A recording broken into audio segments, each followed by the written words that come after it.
இயேசு கிறிஸ்துவின் நாமத்தினாலே இந்த மாலை நேரத்திலே உங்களை அன்போடு கூட வாழ்த்துகிறேன்.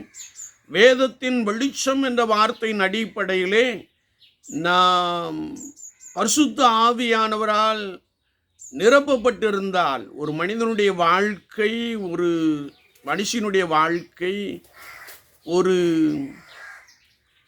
சந்ததிகளுடைய வாழ்க்கை எப்படி இருக்கும் என்பதை குறித்து நாம் தியானம் பண்ணி கொண்டிருக்கிறோம்.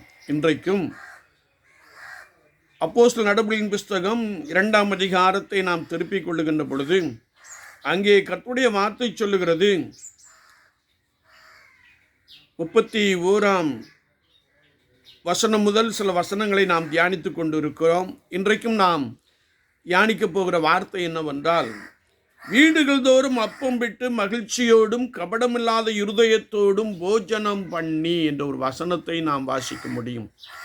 கர்த்தருடைய பரிசுத்த ஆவியானவரால் நிரப்பப்பட்டிருந்தவர்கள் தங்களுடைய ஐக்கியத்தை வெளிப்படுத்தும்படியாய், தங்களுடைய பெல்லோஷிப்பிலே நிலைத்திருக்கும்படியாய் அவர்கள் வீடுகள் தோறும் அப்பம் விட்டார்கள். இந்த நிகழ்வு எதை குறிக்கிறது என்றால், அவர்கள் மிகுந்த அன்புடையவர்களாய் காணப்பட்டபடியினாலே மகிழ்ச்சியோடு கூட போஜனம் பண்ணி கபடமில்லாத இருதயத்தோடு கூட வாழ்ந்தார்கள் என்று வசனம் நமக்கு தெளிவாய் கற்றுக் கொடுக்கிறது.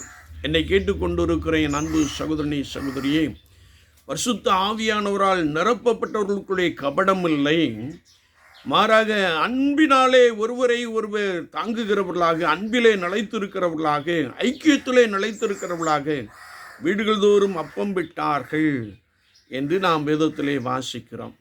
சமீபத்திலே ஒரு வீடு பிரதிஷ்டை நடைபெற்றது. உடன் பிறந்த சகோதரரை அழைப்பதற்கு மனமில்லாதபடிக்கு அருகில் உள்ள வீடு அழைக்க மனமில்லாதபடிக்கு அந்த வீட்டை பிரதிஷ்டை செய்தார்கள். அவர்களோடு கூட நான் பேசின பொழுது, ஏன் அன்பில்லாதவன் தேவனை அறியான் என்றல்லவா வேதம் சொல்லுகிறது, ஏன் என்று கேட்ட பொழுது, இல்லையா அதெல்லாம் முடியாதியா அப்படி என்று ஒரே வார்த்தையிலே முடித்து விட்டார்கள். ஏன் இதை சொல்லுகிறேன் என்றால், ஆதி திருச்சபையிலே பரிசுத்த ஆவியானவரால் நிரப்பப்பட்டவர்கள் ஐக்கியத்தை வெளிப்படுத்தினார்கள், அன்பை வெளிப்படுத்தினார்கள், பெல்லோஷிப்பை வெளிப்படுத்தினார்கள். அதற்கு அடையாளமாக ஒரு போஜன பதார்த்தத்தை அவர்கள் ஏற்படுத்தி கொண்டார்கள். ஆனால் இன்றைக்கு சொந்த சகோதரனை அழைக்க முடியாத அளவுக்கு வெறுப்படைந்த ஒரு ஜனத்தை நாம் பார்க்கிறோம். ஆனால் கர்த்தருடைய வார்த்தை சொல்லுகிறது, அபிஷேகம் பெற்றவர்கள் அன்பிலே நிலைத்திருப்பார்கள், இயேசு கிறிஸ்துவிலே நிலைத்திருப்பார்கள். இவர்கள் அபிஷேகம் பெறாதபடினாலே, குறிப்பாக ரட்சிப்பின் அனுபவம் இல்லாதபடினாலே, அபிஷேகம் பெறாதபடினாலே சொந்த சகோதரனை கூட அழைக்க முடியாத ஒரு சூழ்நிலையை நாம் பார்க்கிறோம். விசுவாச வாழ்க்கையிலே நாம் பரிசுத்தத்தோடு கூட காத்திருந்து பிதாவின் வாக்குத்தத்தமாகிய பரிசுத்த ஆவியானவரை நாம் பலமாய் பெற்றுக்கொள்ளுகின்ற பொழுது நமக்குள்ளே ஒரு மாபெரும் அன்பு உருவாகிறது. எனவே தான் ரோமர் 5:5 நாம் வாசிக்கின்றோம், மேலும் பரிசுத்த ஆவியானவர் நம்முடைய இருதயங்களில் ஊற்றப்பட்டிருக்கிறபடினால் அந்த அன்பு என்று வேதத்திலே வாசிக்கிறோம்.